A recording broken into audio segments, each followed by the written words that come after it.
Hey everyone, I'm Dan from JazzComposersPresent.com, an online space where composers, musicians, and listeners come together to celebrate the music we love. I'm joined today by Andrew Rathbun, saxophonist, composer, band leader, and professor of saxophone and jazz studies at Western Michigan University.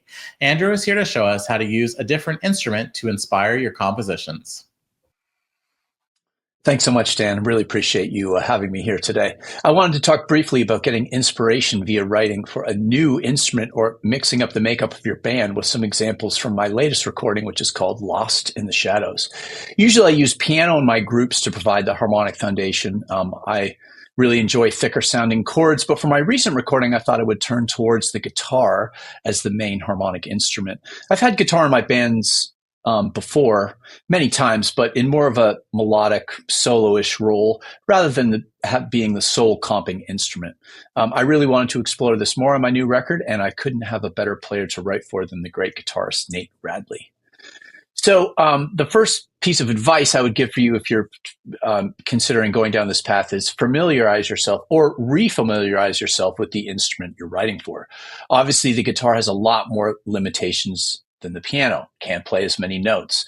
So if we quickly take a look at slide number 1, there's some 4-way close voicings of some common chords, some major 7 chords, major 9 chords, and then some more idiomatic guitar voicings that are a little bit more typical. So one of the ways I familiarized or refamiliarized myself with the guitar was I took a really close look at the great book by the great guitarist Mick Goodrick called The Advancing Guitarist, just to get a sense of what's possible, to get some ideas of what I can leave out of certain chords or ideas. So do some research on the instrument you're thinking about incorporating, or the new instrument you're thinking about incorporating into your band, and try and use some of those lessons and inspire. It will inspire what you want to write. So I thought about specific techniques for the guitar, and here are some of those ways that those techniques inspired me and manifested themselves in the resulting compositions. The first piece we're going to listen to is called Ascent, and this is similar to the slide we were just looking at. There's some open voicings with some notes left out of the chords. I really like the sound of a perfect fifth with a major third on top, resulting major 7 on the outside of the voicing. I really like that voicing a lot.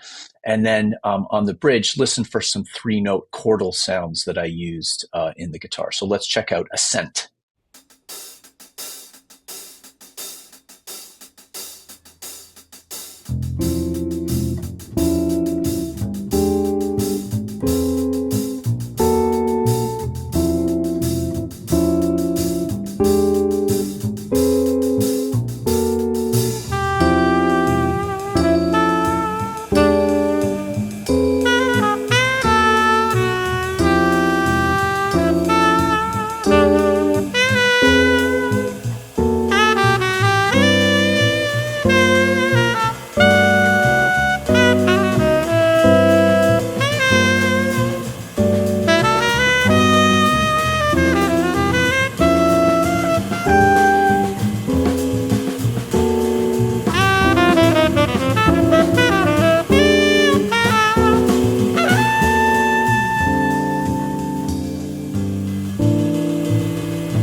The next piece we're going to listen to is called Strum Song. I wanted to write a tune for this record that used acoustic guitar and employed the techniques of picking and strumming. This was really inspired by a great Charlie Hayden tune called Two Folks Songs from Pat Metheny's record 8081.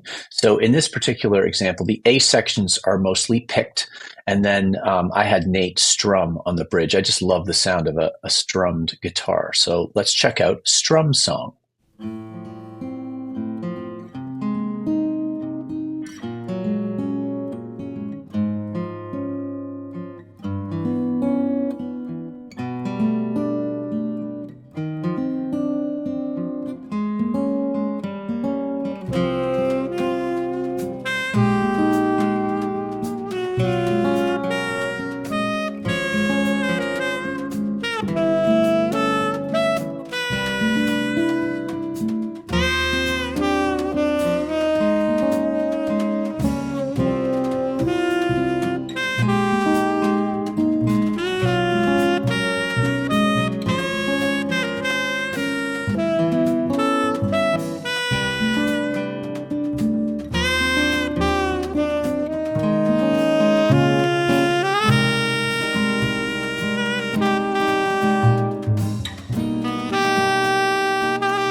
For our last example, in the piece called Distant Mirror, I love the idea of held arpeggios on the electric guitar, especially with a smattering of delay. I really like the sound of the guitar, the counterpoint of the guitar and the melody in this particular piece with these ascending 16th notes that I had Nate play.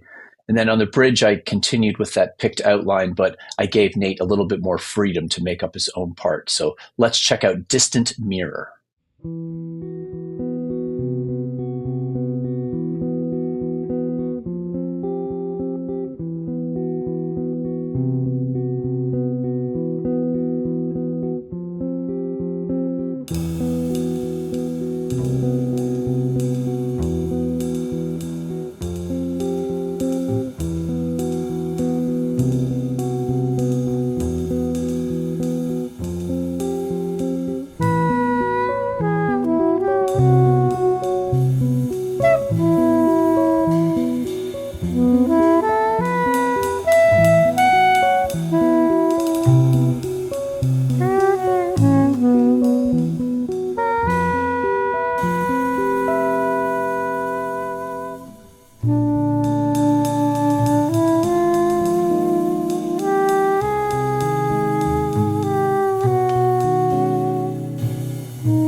I hope you've enjoyed today's mini lesson.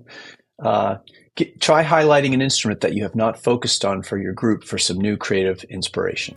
Thanks for watching today's mini lesson. Be sure to like, share, and subscribe. Drop any questions, comments, or suggestions for future videos down below.